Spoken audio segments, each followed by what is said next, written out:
भाई साहब क्या ये राम सेतु वाला कॉन्सेप्ट पूरा ही बदल दिया। रावण और राम जी की लड़ाई क्या ही बना दी। माता सबरी का तो अलग ही मजाक बना दिया था। सारी की सारी रामायण की तो स्टोरी बदल के ही रख दी। चाहे वो इंद्रजीत हो या फिर हनुमान जी, चाहे वो कैरेक्टर्स की ड्रेस हो या फिर संजीवनी बूटी, सब बदल के रख दिया। जिसमें से पहला चेंज है वरदान में। जब रावण ने तपस्या की थी तो ब्रह्मा जी ने उसे वरदान दिया था कि ना कोई देवता, ना कोई कंदर्प, यक्ष, भूत, पिशाच, असुर और राक्षस किसी के हाथों रावण मारा नहीं जाएगा। लेकिन आदि पुरुष के ब्रह्मा जी ने तो अलग ही वरदान दे दिया। उन्होंने रावण से खुश होकर कहा, ना दिन में, ना रात में, ना जल में, ना वायु में, ना धरती पे, ना आसमान में, ना किसी देव, ना किसी दानव, किसी के हाथों से तुम्हें मृत्यु नहीं मिलेगी। मैं आदि पुरुष की टीम से बस एक बात कहूंगा, बस एक, कि भाई मेरे 600 करोड़ फूंकने से पहले ये पता कर लेते कि ये वरदान त्रेता युग के रावण को नहीं, सतयुग के हिरण्य कश्यप को मिले थे, जिनका वध विष्णु जी के चौथे अवतार नरसिंह ने किया था। नेक्स्ट क्या होता है, जब शूर्पणखा सीता माता को परेशान करती है तो लक्ष्मण जी शूर्पणखा की नाक काट देते हैं। जिसके बाद शूर्पणखा पहले उस राज्य के राजा खरदूषण के पास जाती है। जब वो राजा हार जाता है उसके बाद शूर्पणखा अपने भाई रावण के पास जाती है, लेकिन वो सबके सामने भरी सभा में जाती है और वहाँ पर सभी लोग अपने अपने ओपिनियन रखते हैं। लेकिन इन्होंने क्या किया, शूर्पणखा अकेले में रावण को सारी बातें बताती है। और वैसे भी ये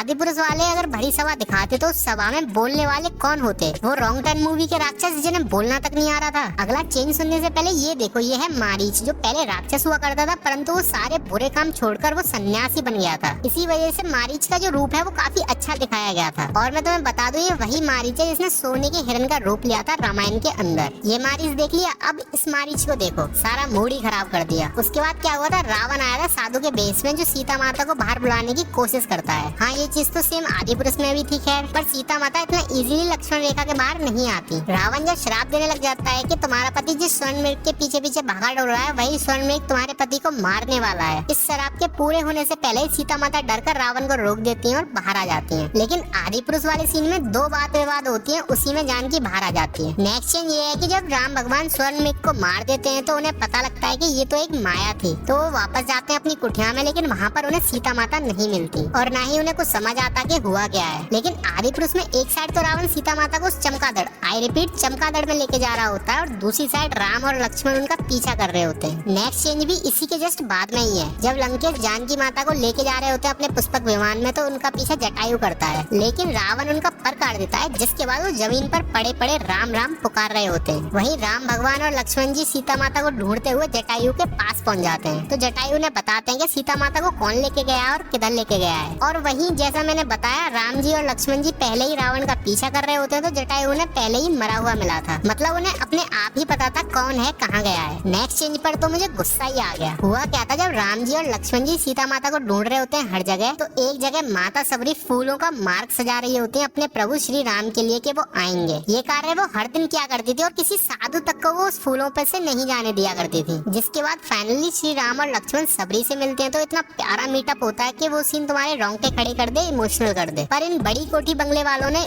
बिना कोई रिसर्च करे इस सीन की रेड मार के रख दी। इन्होंने दिखाया माता सबरी खुद चलकर राम और लक्ष्मण के पास आ रही है और लक्ष्मण उन पर तीर दिखाकर कहते हैं कि अपना परिचय दो या फिर मरने के लिए तैयार हो जाओ। और हाँ, इससे पहले बुढ़िया कहा वो अलग। उसके बाद वो झूठे बेर राम जी लक्ष्मण जी से कहते हैं बेर खाने के लिए, जो कि रेफरेंस था लक्ष्मण जी राम जी की कितनी इज्जत करते हैं, दोनों में कितना प्यार है। लेकिन यहाँ पर तो ऐसा कुछ हुआ ही नहीं भाई। अगला चेंज भी बहुत वाहियात किया है आदि पुरुष के मेकर्स ने। जब राम जी और लक्ष्मण जी ऋषिमुख पर्वत को ढूंढते हुए जा रहे होते हैं तो वहाँ पर हनुमान जी आते हैं साधु बनकर। तो उनमें आपस में बात विवाद होती है जो कि सारी की सारी ऋषिमुख पर्वत के ऊपर होती है। पर आदि पुरुष मूवी में तुम्हें पता लक्ष्मण जी कैसे कैसे क्वेश्चन कर रहे थे जो फेसबुक पे नहीं आते, जिनके हमें कमेंट में आंसर देने होते हैं, वैसे क्वेश्चन कर रहे थे हनुमान जी से। बताओ, जिसके तुरंत बाद राम जी और हनुमान जी सीधे गले मिलने लग जाते हैं, जबकि हनुमान जी पहले पैरों को लगते हैं राम जी के। नेक्स्ट सीन था उसमें वो बाली और सुग्रीव के युद्ध में। रियलिटी में हुआ ये था, पहले एक बार लड़ते हैं बाली और सुग्रीव, फिर अगले दिन दोबारा लड़ते हैं और उसी में राम जी उनका वध कर देते हैं बाली का। ये नॉर्मल और सिंपल स्टोरी थी। लेकिन आदि पुरुष के मेकर्स को पता नहीं क्या चल रही, इन्होंने एक ही फाइट कराई लेकिन उसमें भी बॉलीवुड वाले लॉजिक घुसा दिए। पता नहीं क्या था, वो पहाड़ गिर रहा है, वहाँ पर सुग्रीव सबको बचा रहे हैं, पीछे से बाली उन्हें मारने आ रहा है, वहीं पर उसका वध हो जाता है राम जी के हाथों। पता ही नहीं क्या करना चाह रहे थे। अगला चेंज भी बहुत बकवास है। जब हनुमान जी को बंदी बनाकर रावण के आगे लाया जाता है तो रावण भरी सभा में सबके आगे बैठा होता है, जिस सभा में सभी मंत्री अपना अपना अलग अलग फैसला सुनाते हैं। लेकिन आदि पुरुष में ना कोई सभा ना कुछ। इन्होंने पता नहीं क्या वो बैल्डिंग की सी दुकान खोल रखी थी। वो आयरन मैन रावण का तो मजाक ही बना दिया। और भाई वो डायलॉग हनुमान जी का, कपड़ा तेरे बाप का, तेल तेरे बाप का,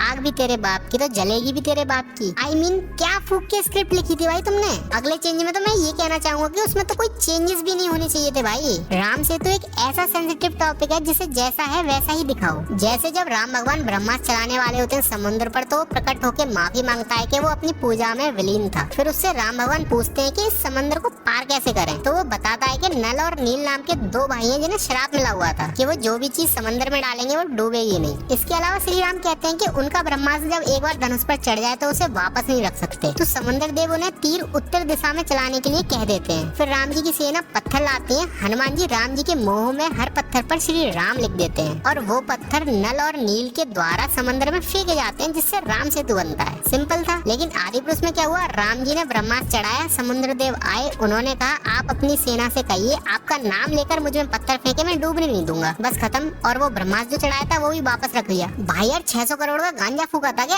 आदि पुरुष मूवी वालों ने। राम सेतु की इतनी प्यारी हिस्ट्री को बदल के ही रख दिया। क्या इम्पैक्ट पड़ेगा अपनी आने वाली जनरेशन पर, कभी सोचा है। अगला चीज जब है जब विभीषण पहली बार राम जी से मिलने आते हैं तो वो अपने साथ कुछ मंत्रीगण भी लाते हैं और बड़ी इज्जत के साथ आते हैं। लेकिन मूवी में विभीषण ऐसा लग रहा था जैसे कुछ चोरी करके भागेगा, और वो देखो साथ में अपनी बीवी को भी ले आया, जबकि त्रेता युग में लेडीज का ऐसे आना वर्जित था। और ऊपर से विभीषण और उसकी बीवी आपस में बात भी तो कैसे कर रहे थे रावण का सिंहासन लेने की, जैसे अनुपमा में बरखा भाभी अनुज की प्रॉपर्टी ले रही हो, मतलब हद है यार। अगला चीज जब है जब एक फ्लैशबैक आता है श्री राम का, जिसमें वो अपने पिता दशरथ जी से बात कर रहे होते हैं। उस जगह क्या किया भाई इन्होंने, राम जी को ज्यूस बना रखा है। भाई वो सनातनी थे, ना कि किसी आश्रम के कथावाचक। थोड़ा तो ड्रेसिंग सेंस रख लेते, थोड़ा तो कैरेक्टर डिजाइन कर लेते। 600 करोड़ में ये भी नहीं हो पाता क्या। और हाँ वो क्या ही सीन था सीता माता को रणभूमि में दिखाने वाला, मतलब कुछ भी दिखा रहे हो। कितना भद्दा मजाक था वो भाई, उसे देख के कितना अजीब लग रहा था। अगला चेंज तो क्या ही डिजास्टर था भाई, पूछो ही मत। जब हनुमान जी संजीवनी लेने जाते हैं तो वो जैसे तैसे संजीवनी के पहाड़ तक पहुँचते हैं, तो वहाँ जाके थोड़े से कंफ्यूज हो जाते हैं कि इनमें से कौन सी संजीवनी बूटी है, क्योंकि सारी की सारी एक जैसी दिख रही थी और उन पर समय भी कम था, जिस वजह से वो पूरा का पूरा पहाड़ी लेके चले जाते हैं। पर बीच रास्ते में श्री राम के भाई भरत कोई मायावी राक्षस समझकर उनमें तीर मार देते हैं, पर एट दी एंड वो जैसे तैसे पहुंच ही जाते हैं, जिसके बाद लक्ष्मण जी ठीक हो जाते हैं। तो जो वैद्य होते हैं वो हनुमान जी से कहते हैं कि इस पहाड़ को वापस रख के आना होगा, क्योंकि भविष्य में किसी को भी संजीवनी की जरूरत पड़ सकती है। पर मेरे भाई देखो आदि पुरुष वालों ने क्या किया, हनुमान जी गए आराम से संजीवनी पहचान ली और बोले मन में कि संजीवनी की जरूरत तो सबको पड़ेगी, और सीधा पहाड़ लेके वापस आ गए। जिसके बाद संजीवनी लक्ष्मण जी की तो लगाई पूरी सेना तक के लगा दी भाई, और वो पहाड़ भी वहीं के वहीं छोड़ दिया, उसे वापस ही नहीं रख के आए। अगला चेंज है उस छपरी फ्लैश का, जिसे इंद्रजीत बना दिया गया। तो रियलिटी में ये हुआ था, इंद्रजीत को वरदान मिला हुआ था जब भी वो अपनी कुलदेवी निकुंबिला का तांत्रिक यज्ञ करेगा तो उसे एक दिव्य रथ प्राप्त होगा, जिसके घोड़े मन की गति से चलेंगे। जब भी वो उस रथ पर होगा ना तो उसे कोई हरा पाएगा ना ही मार पाएगा। तो ये बात विभीषण ने राम जी और लक्ष्मण जी को बता दी थी। जिसके बाद जब इंद्रजीत यज्ञ करता है तो उसका यज्ञ को सफल नहीं होने देते, जिसके बाद लक्ष्मण जी उनका वध कर देते हैं। लेकिन पता है आदि पुरुष में क्या बताया, इंद्रजीत जब भी उस स्विमिंग पूल में होगा येलो कलर वाले में, तो उसकी शक्तियाँ काम नहीं करेंगी, जिस वजह से लक्ष्मण जी उसे पानी में ले जाके अंदर ही मार देते हैं। अगला चेंज वो था जो पुष्पक विमान था ना चमगादड़ जैसा, उसकी और हनुमान जी की फाइट होती है। मतलब एक चीज सोच के देखो, मूवी के मेकर्स ने कैसे सोचा होगा कि अगला सीन होगा हनुमान जी वर्सेस पुष्पक विमान, और हाँ लास्ट में एक और दूसरा पुष्पक विमान भी दिखाया था। क्या ही लॉजिक लगाए हैं भाई, ये सब तो बेकार था ही। कम से कम राम जी और रावण की लड़ाई तो सही दिखा देते। जब श्री राम रावण को हरा नहीं पा रहे थे तो विभीषण ने बताया था कि इसकी नाभि में अमृत है, जिसके बाद राम जी ने उनकी नाभि में ब्रह्मास्त्र चलाकर उसके सारा अमृत सुखा दिया था, और रावण मरते मरते श्री राम बोल के गया था। लेकिन यहाँ तो अलग ही सीन हुआ, राम जी ने अपने आप ही सोच लिया कि रावण के पेट में तीर मार दो, और रावण हंसते हंसते मरा था। वीडियो थोड़ी लेट बनी है क्योंकि मैं आदि पुरुष मूवी वालों की तरह हगना नहीं चाह रहा था। रिसर्च करने में, टॉपिक को समझने में और मूवी को बार बार देखने में थोड़ा टाइम लगा था। ये सब करके उसको रिकॉर्ड किया और फाइनली एडिट भी किया फोन पर। तो भाई एक लाइक जरूर कर देना और कमेंट में तो जरूर बताना कि